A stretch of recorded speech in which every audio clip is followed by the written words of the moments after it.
Sahabat Kompas TV, menjelang laga kualifikasi Piala Dunia antara Cina dan Indonesia pada 15 Oktober mendatang, saya akan berbincang dengan pengamat sepak bola, Virji Idris.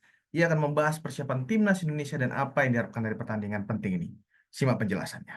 Mas, nanti tanggal 15 Oktober Indonesia akan melawan Cina di babak kualifikasi Piala Dunia. Menurut Mas, peluangnya gimana, Mas?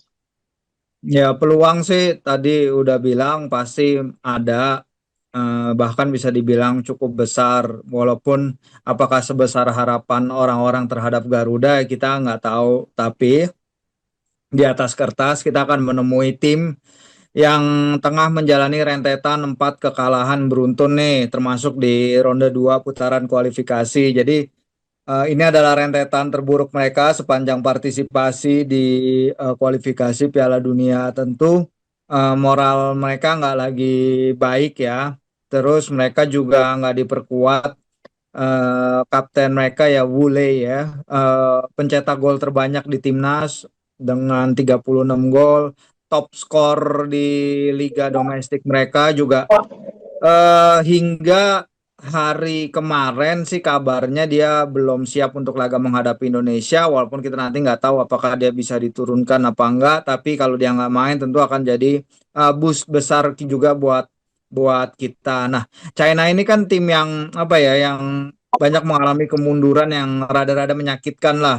Mereka kalah 0-7 di Jepang, terus kemudian mereka kalah lawan Arab Saudi walaupun bermain lawan 10 orang sejak menit ke-19, terus kalah 3-1 di Australia walaupun udah unggul 1-0. Iya, jadi ada banyak ketidakstabilan di tim ini, sementara kita momentumnya lagi bagus walaupun belum menemukan kemenangan, tapi dua hasil seri lawan Jepang dan lawan Arab Saudi dan lawan Australia itu melebihi ekspektasi. Dan kemudian lawan Bahrain ya kita seharusnya mendapat 3 poin, membawa pulang 3 poin kalau bukan karena kontroversi wasit asal Oman ya. Jadi peluang masih besar, masih bisa lah kita. Oke. Tapi masih ada peluang ya, Mas ya. Nah, menurut Mas sendiri, apa menjadi kekuatan utama Indonesia dan apakah dengan pertandingan terakhir ini apa menjadi kekuatan utama Indonesia untuk menghadapi tim seperti Cina yang bisa dibilang punya reputasi kuat di Asia, Mas? Ya, kalau kita ngomongin timnas China ya emang mereka kan juga ingin mengejar kembali lolos ke Piala Dunia. Mereka kan baru sekali lolos ke Piala Dunia tuh 2002. Baru ketika itu mereka kalah 3 kali, kebobolan 9, nggak bisa mencetak gol gitu. Jadi nggak sebagus itu juga ya China ya. Walaupun ketika itu beberapa pemain mereka main di Premier League. Liga Super China sekarang juga nggak sekuat apa ya, negara-negara Asia Barat atau negara Asia Timur, karena sejak tahun 2000-an itu hanya Guangzhou ya yang pernah jadi juara Champions League Asia, itu juga terakhir tahun 2015. Jadi mereka dibilang negara yang kuat banget secara sepak bola, enggak. Tapi kalau kita ngomongin multidisiplin, atletik, dan lain-lain di Olimpiade, ya mereka emang rajanya. Bulu tangkis, mereka rajanya. Tapi kalau sepak bola sih kayaknya sekarang lagi dalam tren menurun lah. Ya, disinilah kita punya kesempatan, pemain-pemain kita gantian nih. Sekarang pemain-pemain kita yang main di liga-liga Eropa. Kalau lihat line up-nya China, itu semua pemain mereka berasal dari liga domestik. Sementara kita tersebar dari berapa, 24 klub dari 10-11 negara berbeda gitu. Termasuk dari Thailand, dari Malaysia, dari Inggris, dari Italia, dan terutama sekali dari Belanda. Jadi secara pengalaman skuad, secara kematangan tim, mungkin kita bisa dibilang lebih unggul ya. Gitu.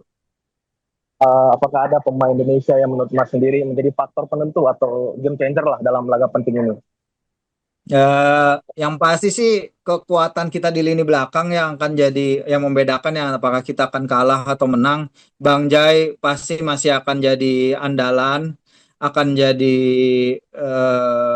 faktor kunci di lini belakang yang akan menjadi pembeda apakah kita menang atau kalah. Dia akan menjadi commanding presence di lini pertahanan dalam mengorganisasi teman-temannya. Tapi kalau kita ingin menang, kita perlu mencetak gol dan di sanalah kita perlu Rafa untuk bisa mengulang apa yang dia lakukan kemarin. Kita perlu Ragnar kembali jadi badak di lini depan yang merepotkan barisan pertahanan lawan dengan permainan fisikalitas dia yang cukup mengganggu pertahanan lawan ya. Dan ini yang kita suka banget lihat dari dia. Dia ngotot sekali mengejar bola, dia ngotot sekali mengejar peluang.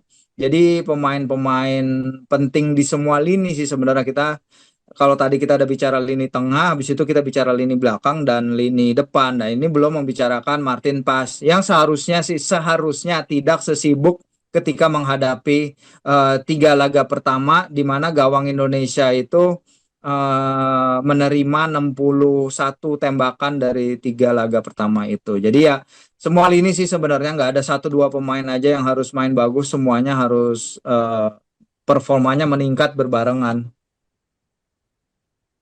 Menurut Mas Firji, dari performa terakhir Cina ini, apa sih yang bisa dilihat dari tim nasional Cina yang bisa dimanfaatkan kelemahannya oleh Indonesia gitu, Mas? Ya, kalau kita lihat emang tim China ini moralnya memang nggak setinggi itu ya, banyak masalah.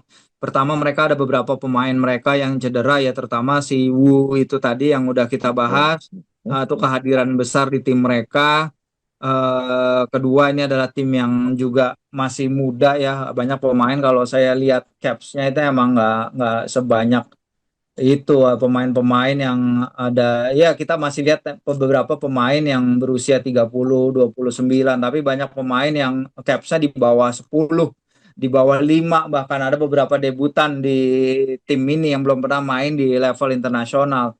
Jadi itu adalah hal yang bisa kita eksploitasi, minimnya pengalaman para pemain mereka. Di Qingdao juga pemilihan venue kan kita datang lebih cepat dari mereka ya, perjalanan mereka bahkan lebih jauh dari kita karena mereka dari Australia, dari Adelaide main. Sementara kita udah tiba duluan di Qingdao. Jadi faktor tuan rumah juga ya kita harus waspadai karena kita lihat publik sepak bola Cina tuh lumayan vokal juga ya ketika Hmm. Persib main melawan Zhejiang itu supporternya juga luar biasa. Jadi ya kita akan lihat itu apakah akan jadi faktor determinan atau tidak. Tapi semoga ya kepemimpinan wasit siapapun yang jadi wasit di laga nanti kita harapkan tentu jadi jauh lebih baik ketimbang laga lawan Bahrain karena kalau kita dapat wasit seperti laga melawan Bahrain lagi sangat susah banget ya kita untuk mengembangkan permainan, mengembangkan tempo, anak-anak jadi terpancing emosinya. Walaupun kalau kita lihat pesan yang disampaikan oleh Pak Erick Thohir, oleh Coach Shin dan lain-lain, kecewa iya, tapi mereka memilih untuk move on dengan cepat untuk menatap pertandingan ini, jangan terlama-lama terjebak dalam kontroversi atau amarah karena kebobrokan wasit, tapi melihat bagaimana caranya mendapatkan 3 poin perdana di ronde 3 kualifikasi Piala Dunia ini. Oke, Mas. Kalau dilihat dari segi taktik, Mas, kemarin waktu Indonesia melawan Bahrain kan posisinya bisa dibilang 5-5-1 lah, ya kan? Lebih condong bertahan. Nah, untuk nanti melawan China, apakah Indonesia perlu tampil lebih agresif untuk mencari poin? Bagaimana sih pelatih Indonesia ini untuk mengimbangkan antara kebutuhan untuk bertahan dan menciptakan peluang di depan? Karena bisa dilihat kemarin waktu melawan Bahrain, depan selalu bisa dibilang agak miss, Mas, karena kayak operan lambung di depan tuh agak sering miss, Mas. Ya, ya emang aliran bola ke depan, bagaimana lini depan menahan bola itu kan juga jadi PR ya. Berapa kali kita lihat walaupun umpan-umpan dari belakang ini akurat misalnya nyampe ke Rafa atau misalnya nyampe ke Ragnar, tapi kemudian pressure yang ditetapkan para pemain Bahrain dengan fisikalitas mereka membuat para pemain kita kesulitan menahan bola. Nah, disinilah kita juga harus hati-hati terutama dalam menghadapi serangan-serangan mereka ini, walaupun kita tahu ketika melawan Australia mereka yang bisa mencetak 1 gol, lawan Arab Saudi 10 pemain mereka juga dapat gol karena gol bunuh diri. Sebelum itu mereka 2 kali buntu lawan Jepang dan South Korea, emang sedikit susah lawannya. Dan mereka baru bisa menang besar tuh sebenarnya ketika melawan Singapura di Tianjin pada Maret 2024 ya di ronde 2 kualifikasi. Jadi Itu adalah hal-hal yang harus kita waspadai karena mereka udah menghadapi tim-tim sepantaran kita nih, misalnya dalam diri Thailand, tapi Thailand bisa mengambil imbang poin satu ketika main ke Shenyang di ronde 2 kualifikasi. Jadi menurut saya kita juga harus bisa mendapatkan setidaknya 1 poin dari pertandingan nanti sih. Berapa penting sih mas bagi Indonesia untuk mendapatkan poin di laga ini? Mengingat kan bisa bilang seharusnya kalau kemarin kita menang kita di posisi kedua, tapi kan sekarang kita di klasemen posisi 6 kan. Eh, apakah laga ini bisa menjadi penentu kalau kita menang melanjutkan perjalanan Indonesia di Piala Dunia atau ada kesempatan di laga berikutnya mas? Ya tentu karena tiba-tiba kan Pak Erik mengutarakan mimpi besar, target besar PSSI kan ada 15 poin ya, which is banyak banget loh itu 15 poin. Sementara kita sekarang dapat 3 poin dari 3 pertandingan. Pertandingan melawan China kan sekarang jadi terbuka nih bahwa oh ini adalah kesempatan kita mendapatkan kemenangan perdana gitu karena tadinya kita melihat bahwa ya mungkin bahkan Bahrain dan China itu adalah lawan yang sangat berat karena dibandingkan dengan Vietnam, dibandingkan dengan Thailand yang juga pernah main di putaran ketiga kualifikasi ini kan mereka benar-benar menderita tuh kekalahan demi kekalahan, bahkan Vietnam hanya bisa mendapatkan 3 poin di putaran kualifikasi Piala Dunia kalau nggak salah 2018 deh. Habis itu berikutnya Thailand hanya mendapatkan 2 poin hasil 2 seri. Jadi ya memang berat sekali untuk negara-negara Asia Tenggara sebelum kita, tapi ternyata kita bisa buktiin nih kita bisa nahan Arab Saudi, kita bisa main imbang lawan Australia, tapi kekecewaan lawan Bahrain tentu ada untuk kita jadinya kehilangan nih rank kedua, tapi ya jangan membuat hal itu jadi membutakan kita bahwa persaingan di sini tuh sulit ya, bahwa Bahrain itu sekontroversial dan separah apapun laga kemarin mereka masih duduk di rank 76 dunia gitu. Belum ngomongin Arab Saudi dan Jepang langganan Piala Dunia. Jadi ya pentingnya kita untuk mengambil kalau bisa 6 poin lawan China nih, 6 poin lawan China itu akan membuat beban kita tuh terangkat. Tapi itu lagi jangan terlalu tergantung mengejar untuk ranking 1 apa 2. Kita lolos dari grup sebagai ranking 3 atau 4 aja sudah sangat-sangat bagus. Jadi ya disitulah pentingnya kita mendapatkan kalau bisa nih 6 poin dari China home and away menang itu akan super sekali sih kalau bisa. Oke mas, prediksi mas sendiri untuk hasil akhir nanti melawan Cina berapa mas? Dan menurut mas sendiri faktor kunci apa yang menentukan kalau Indonesia bisa meraih kemenangan atau setidaknya mendapat poin dari Cina? Ya, pertama game management itu penting karena kita lihat game management ya salah satu sisi di mana kita kalah, bukan kalah, akhirnya bermain imbang lawan Bahrain kan adalah kita game managementnya kurang bagus ya menjelang akhir.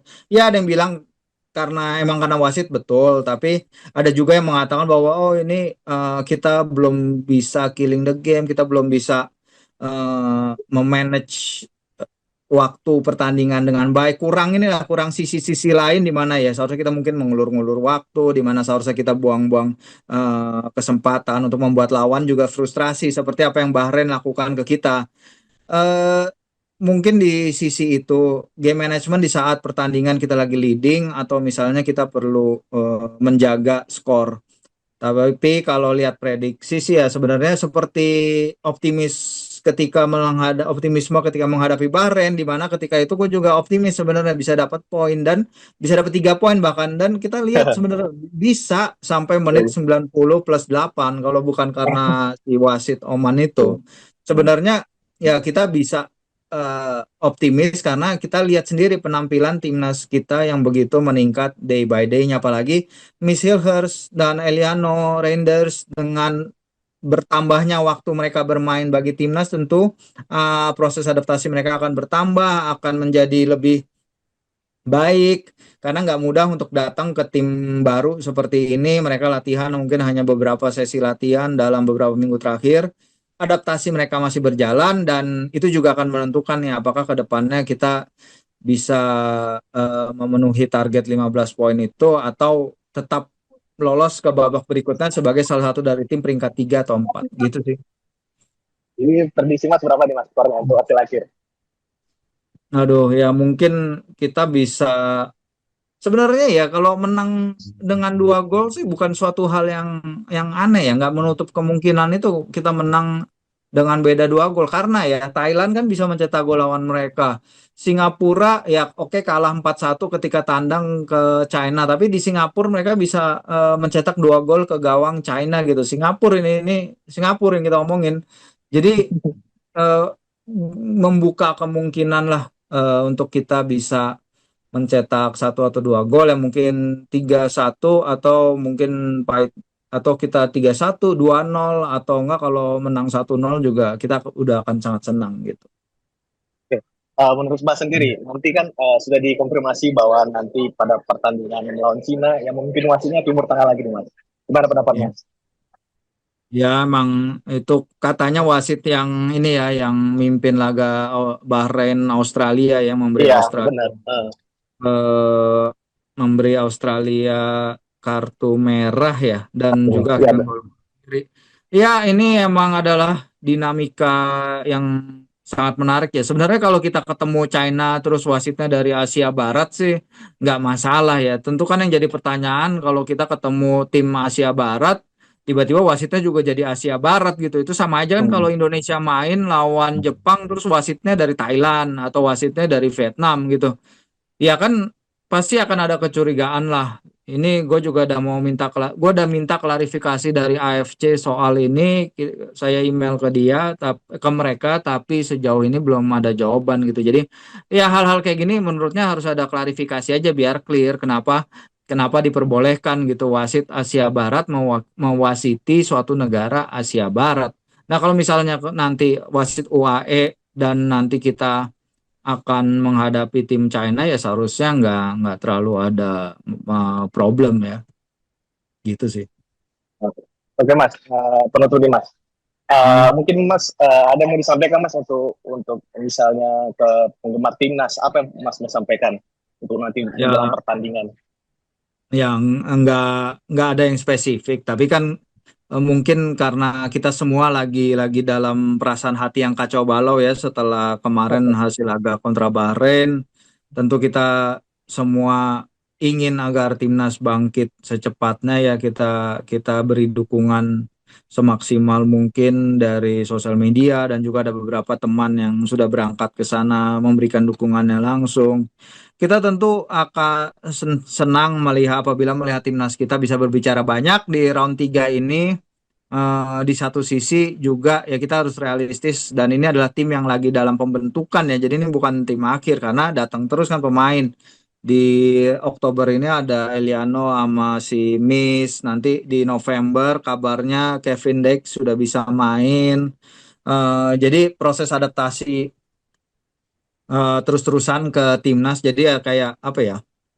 Timnas rasa klub ya kayak gitu ya. Jadi kita harus bersabar kalau misalnya proses adaptasi itu memerlukan waktu. Apalagi ini kan bukan kayak squad di klub Liga Inggris apa Italia gitu yang kalau latihan ketemu terus. Ini kan mereka hanya ketemu mungkin 3-4 hari sebelum tanding, habis itu langsung pertandingan. 3-4 hari sebelum pertanding, habis itu pertandingan. Jadi adaptasi mereka pasti memerlukan waktu. Jadi sabar aja untuk para fans timnas yang ingin melihat permainan terbaik Hillhurst, Eliano dan juga nanti Kevin pasti akan datang mereka tapi ya kita harus sabar sih. Nah, sahabat Kompas TV, demikian wawancara saya dengan Virji Idris mengenai persiapan timnas Indonesia jelang laga kualifikasi Piala Dunia melawan Cina. Semoga timnas dapat memberikan penampilan terbaik dan meraih hasil positif. Terima kasih telah menyaksikannya. Sampai jumpa. Junjung tinggi prinsip jurnalisme dalam setiap tayangan terbaiknya. Menghadirkan berita bernilai sebagai referensi. Gelar bicara yang tajam. Tidak, ini kan kebohongan dok. Mengupas fakta demi fakta dan mendorong pencarian solusi. Serta investigasi yang mengungkap kebenaran. Rosi, Satu Meja, The Forum, Sapa Indonesia Malam. Nilu, ikuti semuanya bersama Kompas TV.